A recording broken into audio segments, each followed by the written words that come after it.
Donc, bien aimé, c'est toujours le cours numéro 32. Donc, l'imposition des mains. Donc, on a vu que l'imposition des mains, c'est fait pour la guérison des malades, la délivrance des captifs, de chasser les démons. On a vu aussi que l'imposition des mains, c'est pour le baptême du Saint-Esprit, le vrai baptême du Saint-Esprit. Et ensuite, donc le troisième, c'est pour les dons spirituels. Alors, les dons spirituels, on impose les mains pour transmettre les dons spirituels. Alors, les dons spirituels, on va voir ça. C'est pour le ministère, c'est pour donc servir les dons. La Bible dit, Romains 11, 29, car les dons et l'appel de Dieu sont irrévocables. Donc c'est Dieu qui donne les dons, ça vient de donner. Donc ce n'est pas un serviteur de Dieu qui donne, il est simplement un intermédiaire pour que la personne reçoive un don. Ou le don, on peut le recevoir aussi directement par ton obéissance à Dieu. Mais je ne vais pas rentrer dans ce domaine-là. Quand tu marches avec le Seigneur, il faut savoir, tu lui obéis, tu donnes ta vie, tu laisses la première place au Seigneur, tu n'as même pas besoin de l'imposition des mains. Tu vas découvrir des dons. Ce que tu abandonnes du monde, Dieu va maintenant te remplacer ce que tu as abandonné par un don. C'est extraordinaire. Hein? Donc les dons viennent aussi par ton comportement. J'ai décidé d'abandonner l'alcool ou la cigarette, tu l'as fait parce que tu veux marcher vraiment dans l'esprit, tu veux vivre selon l'esprit, tu vas voir que peu de temps après, tu vas commencer à sentir, à voir des choses. Et ce sont des dons qui sont arrivés parce que le Seigneur a vu que tu as abandonné des mauvaises choses dans ta vie et des dons arrivent. Ça, c'est une manière de recevoir les dons. Je dis ça parce que ça s'est passé pour moi, entre autres. Parce que je me demandais toujours, pasteur, est-ce que j'ai un don? Il dit non, tu n'as pas un don, tu as des dons. Mais je ne les voyais jamais ces dons-là. Mais quand j'ai commencé à mettre ma vie en règle, je ne buvais pas beaucoup, comme tout le monde. Le dimanche, un apéro, un verre de vin, quand il y avait des fêtes, mais tout seul, je ne buvais pas. J'y arrivais pas. Il fallait qu'on soit entre amis, qu'il y ait une fête, qu'on sort les bières, etc. à l'occasion. Mais un jour, le Saint-Esprit m'a dit, mets tout ça à la poubelle, j'ai mis tout ça à la poubelle. Peu de temps après, paf, le discernement des esprits est tombé sur moi. J'ai mis du temps à comprendre, parce que personne ne pouvait m'aider, le pasteur ne veut même pas m'aider. Donc j'ai dû découvrir, c'est le Saint-Esprit qui m'a donné le don, et c'est le Saint-Esprit qui m'a enseigné le don et qui m'a formé dans ce don-là pour que je puisse l'utiliser. Et le discernement divin, malin et humain. L'esprit d'erreur. C'est très important. Très très important. Donc ça, c'est des dons qu'on reçoit sans imposition des mains. Maintenant, il y a aussi des dons qu'on reçoit avec l'imposition des mains, c'est ça que nous allons voir. Hein, c'est comme le baptême du Saint-Esprit qu'on avait vu tout à l'heure. On peut le recevoir directement par la parole, n'est-ce pas? Ou on peut le recevoir par l'imposition des mains. Nous, ce qui nous intéresse, c'est qu'est-ce que nos mains peuvent faire, qu'est-ce que le Seigneur fait à travers nos mains au nom de Jésus, en son nom. Alors, les dons spirituels, 1 Timothée 4, 11, déclare ces choses et enseigne-les, que personne ne méprise ta jeunesse, mais sois un modèle pour les fidèles en parole, en conduite, en amour, en foi, en pureté, sanctification. Vous voyez ça? Voilà. Tout est là. Sanctifiez-vous, marchez dans la sainteté, ayez une vie de sainteté, fuyez le péché. Même comme Paul disait, mais il y a deux lois en moi, la loi de faire le bien et la loi de faire le mal, qui cohabitent en lui. C'était quelle mauvaise pensée qu'il recevait? Chacun reçoit des mauvaises pensées de son ancienne vie, de l'ancien homme qui marchait selon les convoitises de ce monde, que chacun avait. Les uns c'était ça, les autres c'était ça, etc. Donc chacun avait, c'est pas son petit défaut là, son gros péché même. C'est ça. Et c'est pour ça que, et c'est pour ça qu'il faut marcher dans la sanctification. Je peux tomber, mais je vais me relever. Amen. Parce que quand tu es tombé là, au fond, dans ta bouche là, ta bouche et tes paroles étaient devenues amères. Elle te dit non. Le péché m'a amené à avoir des paroles amères, moi-même là, ça ne va pas. Quand tu demandes pardon, là le Seigneur te fait ressortir là, des trous à toi-même, tu tombes dedans. Au fond, c'est de l'eau, ce mal que tu vas boire forcément. L'eau des mauvais comportements, amère dans la bouche. Mais la Bible dit, pour les dons spirituels, il faut avoir une bonne conduite, il faut être fidèle, en amour, en foi et en pureté. Marchez dans la sainteté. Aimez tout le monde. Aimez ceux qui vous font la guerre. Ça vous dit quelque chose? Aimez ceux qui vous parlent mal. Aimez ceux qui vous parlent faussement. L'amour. L'amour de Dieu. Comment? Non, il dit d'aimer ceux qui vous humilient et tout. Oui, ceux qui vous critiquent, ceux qui vous lancent des fausses paroles, ceux qui vous jalousent. Vous êtes des disciples parce que vous suivez les cours. Donc vous vous élevez spirituellement et ceux qui ne sont pas là, ils vont cracher un feu. Mais ce n'est pas le même feu que vous crachez. Vous voyez? Et le feu qui va envoyer là, c'est pas le même. Mais vous crachez le feu du Saint-Esprit. Parce que vous avez été baptisé dans le feu, dans ce liquide de feu. Et donc l'amour doit brûler en vous. Vous n'êtes plus des charnels. Vous êtes des spirituels, mais qui avaient le côté charnel, mais ce n'est pas le côté charnel qui vous dirige. C'est votre vie spirituelle qui vous dirige. Et Paul disait à Timothée, il faut marcher dans cette vie spirituelle. Il faut laisser les choses charnelles de côté. Et on va voir la suite. Jusqu'à ce que je vienne. Applique-toi à la lecture. Lecture de quoi? Spirou? Tintin? C'est quoi? La Bible. La parole, la Bible. La Bible, et que la Bible. Voilà. Plus tu lis la Bible, plus tu vas sentir Jésus dans ta vie. L'amour va grandir. Moins tu lis la Bible, et tu vas sentir Jésus lointain. Lointain. Même si tu pries, pourquoi, mais il y a deux choses à faire. La prière et le ministère de la parole. Qu'est-ce que c'est la Bible d'abord? Amen. Amen. Donc, jusqu'à ce que je vienne, applique-toi à la lecture, à l'exhortation, à l'enseignement. C'est ce qu'on fait là, c'est l'enseignement. Ne néglige pas le don qui est en toi et qui t'a été donné par prophétie avec l'imposition des mains de l'Assemblée des Anciens. Vous voyez, là, on ne sait pas quel don Timothée a reçu. Mais Paul lui dit, garde le don. Garde ça. Parce que ça a été donné de manière prophétique et les anciens ont imposé les mains. Les vrais anciens sont capables d'imposer les mains pour envoyer un don. Ce sont des personnes qui travaillent en collaboration avec les ministères qui sont dans l'église. Si le ministère des hommes du voyager comme ça, partir, prendre l'avion, avant c'était le cheval ou le bateau, qui restait là? C'était les anciens. Voilà. Donc ils avaient la charge de l'église parce qu'ils avaient été au moins pour ça, ils avaient été bénis pour ça, et ils pouvaient, par la prophétie, par l'imposition des mains, transmettre un don. Il y a les anciens, c'est ça. Hein. C'est pas une rigolade hein, quand on dit ancien. C'est pas une rigolade. C'est sérieux. Donc, occupe-toi de ces choses. Donne-toi tout entier à elles, afin que tes progrès soient évidents pour tous. C'est-à-dire que dans tout ça, le don, donne-toi. Ah, on m'a donné un don et moi il faut que je me donne à ce don. Ben oui, si on impose les mains pour que tu reçoives un don. L'imposition des mains, c'est ça. Est-ce que toi, tu peux imposer les mains pour envoyer un don? C'est réservé encore à une catégorie. C'est pas à tous ceux qui auront cru au nom de Jésus. Parce qu'ils ils imposeront les mains pour les malades, pour chasser les démons, ils auront en langue, mais pas pour les dons. Les dons, c'est réservé à ceux qui sont au loin, qui ont reçu l'onction pour ça. La prophétie. Donc, ça aussi, ça une catégorie. Donc, des fois, il y en a qui sont sans dons. On va retomber dans la même chose. Ben oui, parce que les dons, ça vient de ceux qui sont au loin, que le Seigneur a établi dans un ministère, n'est-ce pas? Mais comme il y a beaucoup de fois ministère, reçois le don de prophétie. 10 ans après, tu ne prophétises même pas une virgule.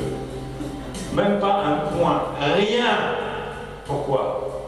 Parce que ça doit venir encore de ceux qui ont reçu cela, qui ont reçu l'appel. Les dons et l'appel de Dieu sont irrévocables. Si tu n'as pas l'appel, c'est irrévocable. Tu n'es pas dedans. Ce n'est pas la peine d'envoyer les dons. Ça ne marche pas. Il faut être dans les 5 ministères. Ou aussi dans les ministères de soutien comme les anciens. Mais c'est des choses que dans l'église actuelle, là, tout ça là, c'est cafouillage. Les anciens, on les élève parce qu'ils ont passé 30 ans dans l'église. C'est des anciens en âge. Il y a des vrais anciens, mais il y a des faux. Et là, c'était des vrais anciens. Et tu vois, un ancien qui vient t'imposer les mains, là, si c'est un ancien en âge, là, il ne va rien se passer encore. Voilà le même problème. Les dons, on ne les voit pas beaucoup dans l'église, c'est vrai ou pas? C'est réservé à qui? Au pasteur. Ben non. Non, parce que si le pasteur, il impose les mains pour que les dons descendent, ils doivent descendre, n'est-ce pas? Ça doit marcher, ça doit se faire. Mais ça passe par l'enseignement. Là, vous êtes enseigné, vous commencez à découvrir la parole, à réaliser qui est Jésus, à marcher dans la crainte. Et du coup, votre vie est bien disposée. Les dons sont prêts à être communiqués. Peut-être même vous en avez déjà ramassé directement, parce que vous avez plu au Seigneur. Vous avez été agréable au Seigneur. Il vous a donné des dons. Mais si tu ne sais pas comment ça marche, demande à ceux qui en ont déjà, on va t'expliquer comment ça marche. Parce que c'est important. La position des mains, c'est important, parce que c'est les dons de puissance, tout ça. Sinon, on est des chrétiens, alléluia, merci Seigneur, voilà, et puis on repart tous comme on est venu. Alors que le don de guérison, le don de la foi, le don de ceci, le don de cela, on ne les voit même plus. On ne les voit pas, pourquoi? Non, il y a un problème. Il y a un problème. Les dons spirituels, c'est pour tout le monde. Tout le monde peut recevoir un don spirituel. Mais tout le monde ne peut pas imposer les mains pour transmettre les dons spirituels. Vous voyez? Il y a deux personnes, c'est pour ça. Voilà, donc, on a vu ce que c'est que les dons spirituels. Le point numéro 4 maintenant. Donc pourquoi on impose les mains? Dans quel but? On impose les mains dans un but d'une mission. Là, le point numéro 4, donc, c'est pour les ouvriers chrétiens et les ministères. C'est pour vous. Ouvriers chrétiens, c'est vous. C'est tout. Ce sont les disciples. Ceux qui sont aussi nommés diacres anciens. Ce sont des ouvriers. Et aussi, donc, pour les ministères, les 5 ministères. Donc, l'imposition des mains est faite pour une catégorie qui sert Dieu. Soit en ministère d'aide ou en ministère établi dans les 5 ministères. Donc, acte 13 dit... il y avait dans l'église d'Antioche des prophètes, des docteurs, Barnabas, Siméon, appelé Niger, Lucius de Cyrène, Manaën, qui avait été levé avec Hérode de Tétrarque, et Saul. Pendant qu'ils servaient le Seigneur dans leur ministère et qu'ils jeûnaient, le Saint-Esprit dit: mettez-moi à part Barnabas et Saul pour l'œuvre à laquelle je les ai appelés. Alors, après avoir jeûné et prié, il leur imposait les mains et les laissèrent partir. Donc là, c'est pour le ministère. Là, ce sont des hommes de Dieu dans les 5 ministères qui se sont retirés.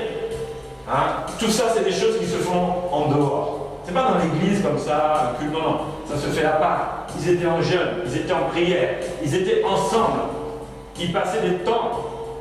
Ils avaient fait peut-être comment on appelle ça, une retraite entre eux.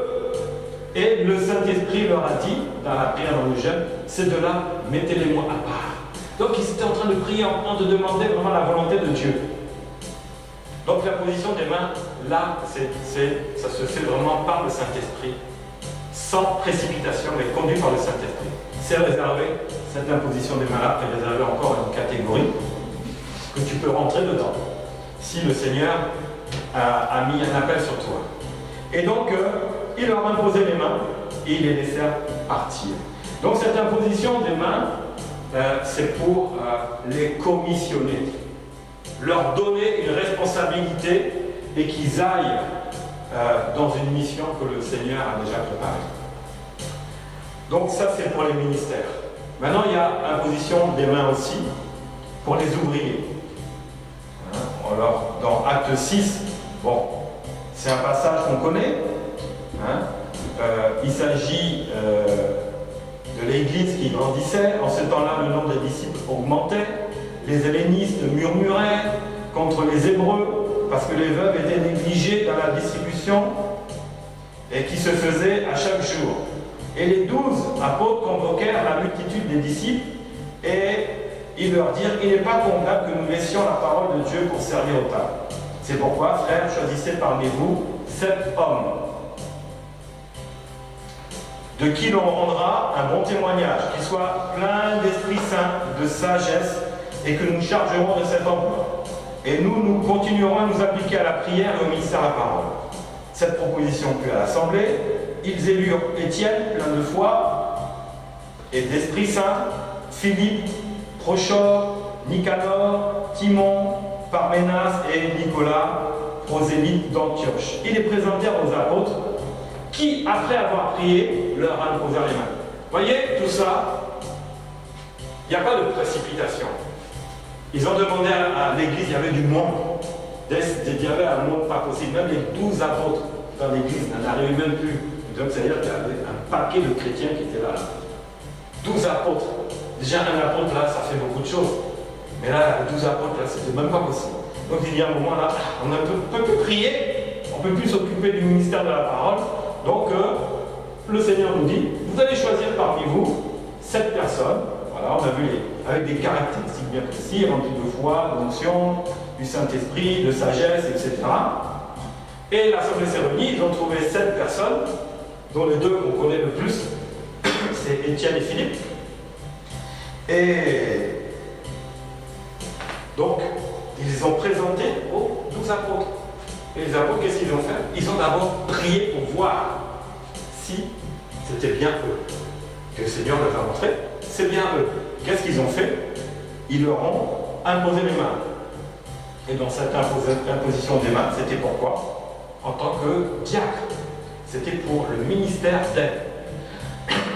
Donc dans l'Église, l'imposition des mains peut venir par les apôtres pour prier pour des ministères d'aide dans l'Église. Parce que l'Église a besoin de diacres, de diaconesses et des anciens. Voilà. Imposition de main, c'est réservé encore à une catégorie, mais c'est une catégorie qui impose les mains, mais pour aussi des personnes que le Seigneur a déjà mis à part en tant que diacre. Et qu'on a vu Philippe et Étienne, c'était des évangélistes dans les 5 ministères. Vous voyez? Dans l'imposition des mains, il ne faut pas le faire avec précipitation, parce que il y a des personnes sur qui on impose les mains, c'est déjà des serviteurs. Et les apôtres le savent, mais ils n'ont pas dit à l'Assemblée. Et c'est ce qui se passe encore ici. Moi je sais, mais je ne le dis pas. Je ne dis pas tout. Alors, est-ce qu'il y a des questions là-dessus? On va continuer. Non, il n'y a pas de questions. Alors on va passer au point numéro 5. Alors, pourquoi on impose les mains? C'est pour bénir les petits-enfants. Là, il s'agissait de Jésus. Donc bénir les petits-enfants, c'est pour... on sait très bien que les petits-enfants, ils n'ont pas eu la repentance dans leur cœur. Et puis, je crois même pas en Jésus. Ils ne peuvent pas se faire baptiser, du coup. Parce qu'il faut avoir un temps de repentance, croire en Jésus et se faire baptiser. Donc, on l'a vu dimanche, là, il y a un autre système, et c'est ce que Jésus a fait. Dans Marc 10, 13, on lui amenait les petits-enfants, afin qu'ils les touchent, mais les disciples prirent ceux qui les amenaient. Voyant cela, Jésus fut indigné, leur dit, laissez venir à moi les petits-enfants, ne les en empêchez pas, car le royaume des cieux est pour ceux qui leur ressemblent. Je vous le dis en vérité, quiconque ne recevra pas le royaume de Dieu comme un petit enfant n'y entrera point. Puis il est pris dans ses bras, il les bénit en leur imposant les mains.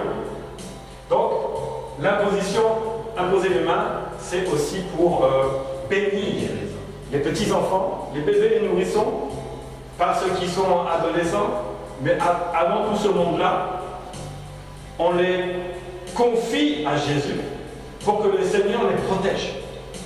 C'est pour qu'ils aient la protection, qu'ils soient protégés, qu'ils soient bénis. Donc ça, c'est réservé encore à une catégorie. Donc l'imposition des mains, c'est fait pour transmettre la bénédiction. La bénédiction. Ah non, si, un bébé spirituel aussi, on va lui imposer les mains pour lui transmettre la bénédiction aussi. Voilà, il faut voir ça aussi. Voilà, donc ça c'est quelque chose, on ne va pas trop rester là-dessus. Alors, une remarque importante, on finit par ça. 1 Timothée 5, 22. N'impose les mains à personne avec précipitation. et ne participe pas au péché d'autrui. Toi-même, conserve-toi pur. Tout doit se faire dans notre esprit, avec l'esprit de Dieu. Oh, toi tu es pasteur, viens tout de suite là, je vais t'imposer les mains. D'abord, c'est du n'importe quoi. Je vais t'imposer les mains et je vais t'élever comme pasteur. Je vais te consacrer. C'est du gros n'importe quoi parce que c'est Dieu qui élève et c'est Dieu qui consacre. Tout simplement, c'est pour bénir et confirmer le ministère devant une assemblée, point barre. Mais non, moi je suis, oh, c'est moi qui suis le berger. Tu seras mon pasteur adjoint. Et puis on commence à lever les pasteurs comme ça. Oh, mon église, là, il y a 8 pasteurs. Il y a 4 évangélistes. Et toi? Il pose la question à son copain pasteur. T'en as combien? Moi, j'en ai pas. Mais ils sont chauds. Tu es en train de les préparer. Oh, toi, tu n'as rien compris. Tu as vu nous là. Toutes les chefs devant là, c'est des pasteurs qui sont là. Le problème, c'est qu'ils avaient précipitamment. Et quand un prophète va venir prêcher, il va tous les ramasser, il va partir avec. Parce qu'il a élevé précipitamment. Donc l'imposition des mains, ça ne se fait pas n'importe comment. Il faut prendre son temps. Si toi un jour tu es dans un ministère, n'impose pas et que tu n'es plus avec moi, parce que si tu es avec moi, ça ne sera pas pareil. Ça va marcher autrement. Mais si tu as décidé de partir parce que Dieu t'a dit quelque chose là, et que tu t'en vas, je te laisse partir. Mais je t'aurais prévenu avant. Et d'après les bêtises que tu vas faire là, tu es au courant, tu as reçu le cours. Si tu veux faire ton église, tu es évangéliste, Dieu m'a dit de faire mon église. Depuis quand l'évangéliste fait son église? Après, l'évangéliste va élever des pasteurs. Il va élever ceci, mais c'est le grigou. Tu es dans le grand n'importe quoi. Et puis avec précipitation, il y en a qui viennent, disent moi on m'a dit que je suis pasteur. Donc ils rentrent dans une église. J'espère qu'on va m'élever pasteur dans la semaine. Il arrive là. Et le pasteur là, il sait qu'il y a le ministère sur lui, mais il ne le fait pas. Il est fâché comme ça. Il s'en va à une autre église, et ainsi de suite. C'est pour ça que vous voyez beaucoup de pigeons voyageurs comme ça. Des ministères voyageurs. Ils sont comme des pigeons. C'est des pigeons voyageurs, d'église en église. Tu le vois aujourd'hui. Ah, moi je suis un sage. Tu sais, moi j'aime Dieu. Dit, ah, je vois que tu aimes Dieu. Toi, tu as un ministère sur toi. Tu es prophète. Tu as un ministère prophétique sur toi. Mais, viens, on va te former. J'ai pas le temps. Dieu m'a appelé. Moi, je suis prophète des nations. J'ai pas le temps. Donne-moi mon certificat à l'écoute, j'ai pas le temps. Fais-moi un accéléré. Mets-moi ça sur Internet, je lirai de temps en temps dans mon portable et je démarre tout de suite. Non, la commission des mains, ça ne marche pas comme ça. la bénédiction pour les ministères, pour commissionner, la Bible dit qu'ils s'étaient réunis ensemble, ils avaient beaucoup prié, et c'est des gens qui se fréquentaient, et après ils les ont envoyés. Mais non, on ne fait pas... n'imposez pas les mains avec précipitation. Pourquoi? Parce que c'est une puissance et une onction qui est sur toi, et que tu vas transmettre. Et oui, mais fais-le par la volonté du Saint-Esprit. C'est important. Parce que la Bible dit conserve-toi pur. Tu commences à faire, tu n'es plus pur. Lorsque même Dieu m'a enlevé même cette onction pour dire, non, lui il est en train de déraper. Il avait bien commencé, il est en train de zigzaguer là dans l'église, il fait n'importe quoi. Moi j'ai vu des gens qui élèvent des faux ministères, après c'est plus comment faire. Comment je lui ai enlevé son ministère? Je l'ai vu pasteur, mais il n'est pas pasteur. Comment je vais lui dire ça? Tu sais, ma soeur, tu n'es pas pasteur. Comment? Tu te fous de moi? 5 ans, je suis pasteur. C'est vrai, j'ai jamais prêché. C'est vrai, je ne sais pas prêcher. J'ai jamais imposé les mains. J'ai aucun fruit. Mais tu m'as dit, je suis pasteur. Et moi, qu'est-ce que je vais dire à ma famille maintenant? Histoire vraie. Histoire vraie. Histoire vraie. C'est des élévations pour remplir les chaises ou pour avoir les dîmes. Voilà les impositions. Ah oui, moi je connais un apôtre. Il y avait 10 diacres. Et puis, lui l'apôtre là, il va consacrer. Mais quelle idée il a pris de consacrer? C'est pas ton travail. Tu aurais dû bénir. Toi, je vais t'élever comme pasteur. Sur les 10. Et les 9 autres l'ont su. Les 10 donnent la dîme. Les 10 là, ça paye presque le loyer de l'église. Histoire vraie. Et imposition des mains, rapide, toi, je vais pour toi, tu seras pasteur. Tu n'as pas à le faire. C'est pas comme ça que ça marche. Les 9 autres ont dit, on a appris que tu vas élever le cousin là, Jean, comme pasteur. Et nous, nous aussi on ne donne pas la dîme. Est-ce qu'on ne mérite pas d'être pasteur parce qu'on donne la dîme?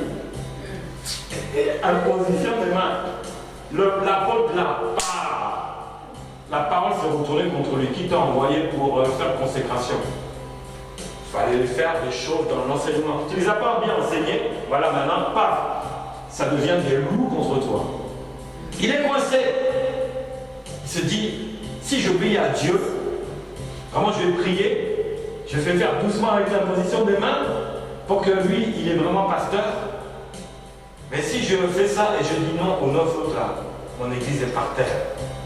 Mais tu marches avec quoi? Ton imposition des mains maintenant, ça devient quoi? Ça devient une pierre d'achoppement pour toi? Ta foi maintenant elle est attaquée par ça, parce que l'imposition des mains? Non, c'est des choses qui doivent se faire avec prudence. Il ne faut pas le faire avec précipitation. Ça ne se fait pas avec la vitesse. Vous savez ce qui s'est passé? La pression était telle que, dans votre avis, qu'est-ce qu'il a fait? Il a levé les 10 comme pasteur. Et l'église était là, avec 9 faux pasteurs qui imposaient les mains pour les dons. Les dons et l'appel sont irrévocables, mais là, il n'y avait pas l'appel, donc il n'y a pas de don, il n'y a pas de transmission, tout est foiré. Au moins, le loyer est garanti. 2 ans après, l'église était fermée. Parce qu'il n'y avait plus la vérité.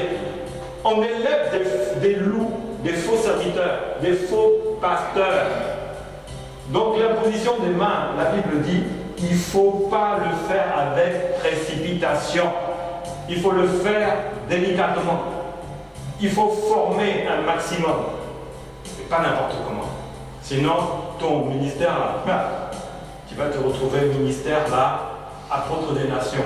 Parce que tu n'as plus d'église. Donc maintenant je suis devenu apôtre des nations. Oui, parce que...